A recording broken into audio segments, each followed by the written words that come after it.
Into Tuesday, we'll see some slightly drier air and temperatures still staying pretty warm for us. Hey, hurricane season, less than just a couple weeks away, and emergency managers are urging everyone in our area to not only know their evacuation zones, but to know why the threat here is so big in some of our areas. In our community, the storm surge being the biggest of those threats. NBC2's meteorologist Rob Duns joins us from the governor's hurricane conference in Palm Beach to explain.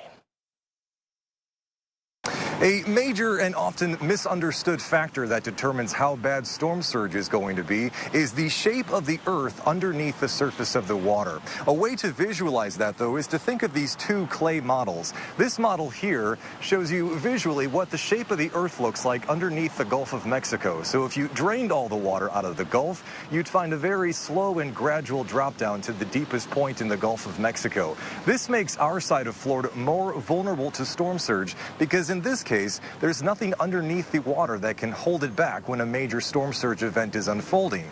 A very different story as compared to this coast, the Palm Beach coast on the Atlantic side of Florida.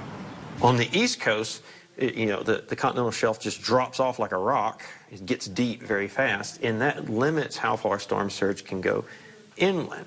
This is why, when you consider the evacuation maps across South Florida, nearly everyone who lives in Lee, Charlotte, and Collier County is in an evacuation zone. But on this side of the state, like in Palm Beach County, very few people who live to the west of US 1 happen to be. That's why it's important to not only know your evacuation zone, but understand the unique reasons why our community in Southwest Florida is so vulnerable to storm surge. Reporting on the road and a very humid and rainy Palm Beach, Florida, I'm First Alert meteorologist Rob Duns. Back to you.